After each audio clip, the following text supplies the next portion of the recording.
Hi guys, welcome to KNA Financials.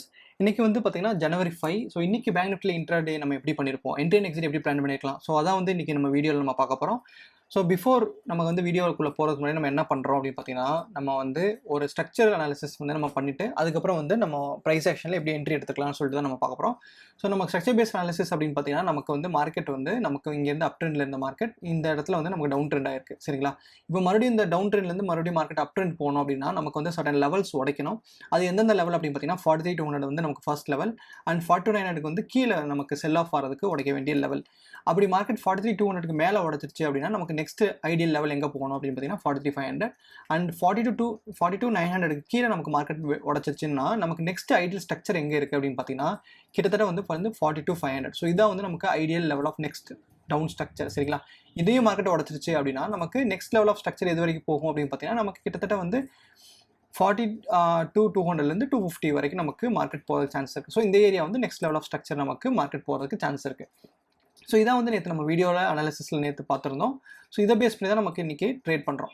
So இது ஏன் அப்படி ஸ்ட்ரக்சர் பேஸ் ஸ்ப்ளிட் பண்ணுறோம் அப்படின்னு பார்த்தீங்கன்னா நமக்கு ஒன் ஸ்ட்ரக்சர் லெவலில் பிரேக் அவுட் கொடுத்துருச்சு அப்படின்னா நமக்கு மார்க்கெட் ஐடியலாக எங்கே வரணும், இந்த ஸ்ட்ரக்சர் வரணும். ஸோ இங்கேருந்து மறுபடியும் மார்க்கெட் ஹால்ட் ஆகிட்டு இந்த ஸ்ட்ரக்சரையும் பிரேக் பண்ணுச்சு அப்படின்னா நெக்ஸ்ட் நமக்கு எந்த ஸ்ட்ரக்சர் வரும் அப்படின்னு பார்த்தீங்கன்னா 42,200. ஸோ மார்க்கெட் எப்பயுமே வந்து பார்த்தீங்கன்னா நமக்கு ஸ்ட்ரக்சர் பேஸாக தான் மூவ் ஆகும். ஸோ ஒரு லெவல்லேருந்து இன்னொரு லெவல், அப்புறம் அந்த லெவல்லேருந்து இன்னொரு லெவல் போகும். ஸோ அந்த லெவலுக்கு நடுவில் இருக்கிற அந்த டிரான்சிஷன் எப்படி இருக்கும் அப்படின்னு பார்த்தீங்கன்னா எதிர் வந்து கன்சல்டேஷன் ஆகி மறுபடியும் பிரேக்கெட் கொடுக்கும். அப்படி இல்லை அப்படின்னா அந்த லெவலில் பட்டவொடனே பவுன்ஸ் பேக் ஆகும். ஸோ இதெல்லாம் வந்து எப்படி நடக்கும் அப்படின்னு பார்த்தீங்கன்னா இந்த மார்க்கெட் பர்டிகுலர் ஸ்ட்ரக்சரில் மட்டும் தான் நடக்கும். சரிங்களா? ஸோ இப்போ பார்த்தீங்கன்னா நமக்கு இன்னைக்கு 50 மினிட்ஸ் டைம் ஃப்ரேமில் இருக்கும். ஸோ இன்னைக்கு நம்ம என்ட்ரி எப்படி நம்ம பிளான் பண்ணிக்கலாம் அப்படின்னு பார்த்தீங்கன்னா நான் ஃபர்ஸ்ட் 1 hour கேண்டில் வந்து நான் பண்ண மாட்டேன். ஸோ ஃபர்ஸ்ட் 1 hour வந்து ட்ரேடிங்கில் நான் வந்து எந்த டெசிஷன்ஸும் எடுக்க மாட்டேன். எனக்கு 1 ஹவருக்கு அப்புறம் வந்து ஃபர்தராக வந்து கேண்டில் உடஞ்சா மட்டும் தான் நான் வந்து டெசிஷன் எடுப்பேன். சரிங்களா? ஸோ ஃபர்ஸ்ட் வந்து எனக்கு பிரேக் அவுட் கொடுத்துச்சு.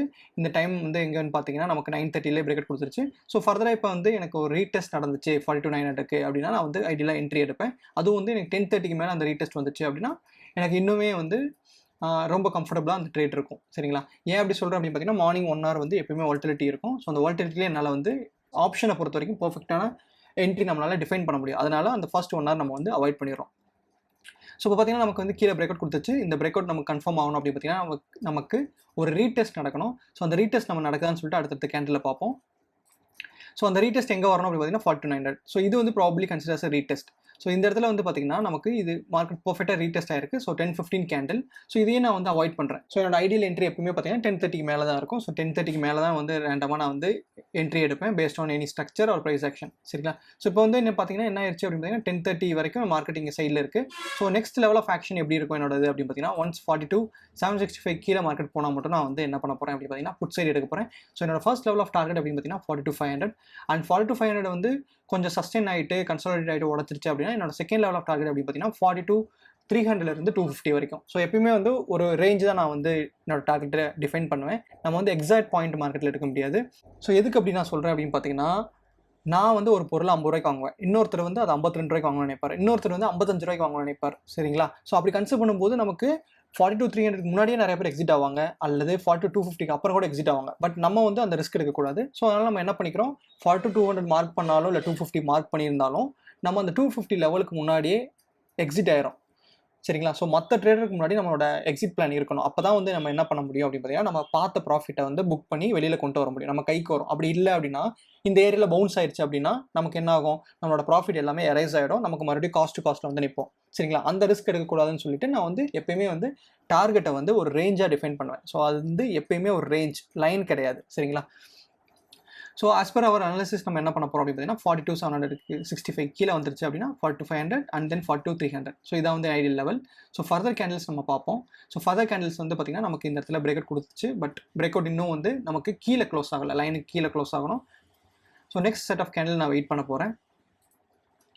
ஸோ இந்த கேண்டில் பார்த்தீங்கன்னா எனக்கு பிரேக் அவுட் கொடுத்துச்சு. ஸோ இது எந்த கேண்டில் அப்படின்னு பார்த்தீங்கன்னா 11:15 கேண்டில். ஸோ என்னோட ஐடியல் லெவல் ஆஃப் என்ட்ரி எங்கே இருந்துச்சு அப்படின்னு பார்த்தீங்கன்னா 11:15 கேண்டிலுக்கு அப்புறம் அடுத்த கேண்டில் தான் என்னோட என்ட்ரி. ஸோ இப்போ பார்த்தீங்கன்னா நான் என்ட்ரி எடுத்துட்டேன். ஸோ இந்த ஏரியாவிலேருந்து என்னோட ஃபர்ஸ்ட் லெவல் ஆஃப் டார்கெட் வந்து பார்த்தீங்கன்னா 42,500 அண்ட் தென் என்னோட செகண்ட் லெவல் ஆஃப் டார்கெட் வந்து 42,300. ஸோ என்னோட ரிஸ்க் ரிவார்ட் ரேஷியோ எவ்வளோ தூரம் இருக்கும் அப்படின்னு பார்த்தீங்கன்னா 1:2. ஸோ ரஃப்லி அரௌண்ட் 1:2 இருக்கும். ஸோ ஸ்டாப் லாஸ் வந்து பார்த்தீங்கன்னா நமக்கு 42,900க்கு மேலே நமக்கு ஸ்டாப் லாஸ் இருக்கணும். ஸோ ஓவராலாக வந்து நமக்கு 1:1.69. ஸோ இதுலேருந்து நம்ம வந்து லைவ் பொசிஷன்ஸாக நம்ம பார்ப்போம். ஸோ இப்போ பார்த்தீங்கன்னா நான் என்ட்ரி எடுத்துட்டேன். ஸோ என்னோட பை குவான்டிட்டி அப்படின்னு பார்த்தீங்கன்னா 600 குவான்டிட்டி வாங்கியிருக்கேன். அண்ட் என்னோட பை ப்ரைஸ் அப்படின்னு பார்த்தீங்கன்னா ₹170. ஸோ ஓவராலாக நான் இன்வெஸ்ட் பண்ண வேல்யூ அப்படின்னு பார்த்தீங்கன்னா ₹1,00,000 நான் இன்வெஸ்ட் பண்ணியிருக்கேன். என்னோட டார்கெட் வந்து நான் ஃபஸ்ட்டு ஸ்டார்டிங்லேயே இப்போ நான் செட் பண்ணல. ஏன் அப்படின்னா மார்க்கெட் வந்து நான் ப்ரெடிக்ட் பண்ண டேரக்ஷனில் போகட்டும். போனதுக்கப்புறம் நான் என்ன பண்ணுவேன் அப்படின்னு பார்த்தீங்கன்னா என்னோட ட்ரைலிங் ஸ்டாப் லாஸ் வந்து அப்ளை பண்ணுவேன். அதுக்கப்புறம் நான் வந்து டார்கெட்டை டிஃபைன் பண்ணிப்பேன். சரிங்களா? அதனால நான் இன்ஸ்டன்ட்டாக நான் வந்து செட் பண்ணல. அண்ட் தென் என்னோட ஃபைனல் டார்கெட் நான் லாஸ்ட்டாக எப்படி செட் பண்ணேன் அப்படின்னு பார்த்தீங்கன்னா ₹470. ஸோ ஃபைனலாக பார்த்தீங்கன்னா மார்க்கெட் டார்கெட் ஹிட் பண்ணிருச்சு. கரெக்ட்டுங்களா? ஸோ இந்த ஏரியாவில் வந்து நான் எக்ஸிட் ஆகிட்டேன். இதுக்கப்புறம் நான் ஃபர்தர் பொசிஷன்ஸ் எதுவுமே பண்ணல. ஸோ இதோட என்னோட இன்னைக்கு டேயோட ப்ராஃபிட்டை வந்து நான் க்ளோஸ் பண்ணிட்டேன். ஸோ இதான் கைஸ், இதான் வந்து இன்னைக்கான பேங்க் நிஃப்டியோட இன்ட்ராடேயோட என்ட்ரி அண்ட் எக்ஸிட். ஸோ நாளைக்கு அனாலிசிஸ் எப்படி இருக்கும் அப்படின்னு சொல்லிட்டு நம்ம ஈஸியாக பார்ப்போம். ஸோ அதுக்கு நான் 15 மினிட்ஸ் டைம் ஃப்ரேம் போகிறேன். ஸோ 15 மினிட் டைம் ஃப்ரேமில் நம்ம வந்து என்ன பண்ண போகிறோம் அப்படின்னு பார்த்தீங்கன்னா இந்த லெவல்ஸ்லாம் வந்து நம்ம கிளியர் பண்ணிடுவோம். சரிங்களா? ஸோ நம்ம சார்ட்டை வந்து ரீசெட் பண்ணிடுவோம். இந்த லெவல்ஸை கிளியர் பண்ணிடுவோம். ஸோ இந்த லெவல்ஸ் வந்து மறுபடியும் ஒர்க் ஆகுமா அப்படின்னு கேட்டிங்கன்னா ஒர்க் ஆகும். பட் எல்லா லெவலும் ஒர்க் ஆகாது. நமக்கு மறுபடியும் ஒரு ஃபில்டர் பண்ணணும். இந்த லெவல் தான் ஒர்க் ஆகும்னு சொல்லிட்டு நமக்கு ஃபில்டர் பண்ணணும். ஒன்லி தென் நம்மளால் வந்து அடுத்து ட்ரேட் பண்ண முடியும். ஸோ நாளைக்கு வந்து ஃப்ரைடே. ஸோ ஃப்ரைடே நான் மோஸ்ட்லி ட்ரேட் பண்ண மாட்டேன். ஸோ அப்படி ட்ரேட் பண்ணுற மாதிரி இருந்தால் லெவல்ஸ் எப்படி நான் மார்க் பண்ணுவேன் அப்படின்னு பார்த்தீங்கன்னா ஸோ 42,300 கீழே மறுபடியும் மார்க்கெட் செல் ஆகும். சரிங்களா? இதுக்கு கீழே வந்தால் மட்டும் தான் செல் ஆகும், இல்லைனா செல் ஆகாது. என்னோட எக்ஸ்பெக்டேஷன் எங்கே இருக்குது அப்படின்னு பார்த்தீங்கன்னா மார்க்கெட் மறுபடியும் வந்து நமக்கு 42,900 வரைக்கும் போக சான்ஸ் இருக்குது. ஸோ என்னோட எக்ஸ்பெக்டேஷன் நாளைக்கு எப்படி இருக்குது அப்படின்னு பார்த்தீங்கன்னா சப்போஸ் மார்க்கெட் வந்து நமக்கு ஃப்ளாட் ஓப்பனிங் இந்த இடத்துல ஆயிடுச்சு அப்படின்னா நமக்கு வந்து இந்த இடத்துல 42,500 மறுபடியும் சப்போர்ட் எடுத்துட்டு மார்க்கெட் மறுபடியும் போகிற சான்சஸ் இருக்குது. So at the max market 42,900 வரைக்கும் போகும். இங்கேருந்து மறுபடியும் ஒரு கன்சல்டேஷன் நடந்துருச்சு அப்படின்னா நமக்கு ஃபர்தராக வந்து ஃபர்தர் வீக்கு மார்க்கெட் மறுபடியும் மேலே போகும். அப்படி இல்லை இந்த கன்சல்டேஷன் வந்து கீழே பிரேக் அவுட் கொடுத்துருச்சு, நமக்கு கீழே வந்து மார்க்கெட் போக ஆரம்பிச்சிருச்சு அப்படின்னா இங்கேருந்து மறுபடியும் மார்க்கெட் வந்து 4500 பிரேக் பண்ணோம். பிரேக் பண்ணதுக்கப்புறம் 4300 அது மாதிரி வந்து நமக்கு டவுன் ஸ்ட்ரக்சரில் போய்கிட்டே இருக்கும். ஸோ இதாங்க இதான் வந்து நாளைக்கான பேங்க் நிஃப்டியோட அனாலிசிஸ். ஸோ இப்படி தான் இருக்க போகுது. அனாலிசிஸ் வந்து எப்பயுமே வந்து பார்த்திங்கன்னா ரொம்ப சிம்பிளாக தான் இருக்கும். ப்ரைஸ் ஆக்ஷனில் வந்து நம்ம ரொம்ப காம்ப்ளிகேட் பண்ணணும்னு அவசியம் இல்லை. என்ட்ரி எக்ஸிட் ஸ்ட்ரக்சர்ஸ் எல்லாமே வந்து சிம்பிளாக இருக்கும். அது ஒன்ஸ் நீங்கள் அண்டர்ஸ்டாண்ட் பண்ணுற வரைக்கும் உங்களுக்கு வந்து கன்ஃபியூஷனாக இருக்கும். ஒன்ஸ் நீங்கள் அண்டர்ஸ்டாண்ட் பண்ணிட்டீங்க அப்படின்னா உங்களால் ஈஸியாக அந்த லெவல்ஸை மார்க் பண்ண முடியும், லெவல்ஸை வந்து ப்ரெடிக்ட் பண்ண முடியும். சரிங்களா? வீடியோ பிடிச்சிருந்தா லைக் பண்ணுங்கள், ஷேர் பண்ணுங்கள், சப்ஸ்கிரைப் பண்ணுங்கள். தேங்க்ஸ் ஃபார் வாட்சிங் Kena Financials. Take care. Bye friends.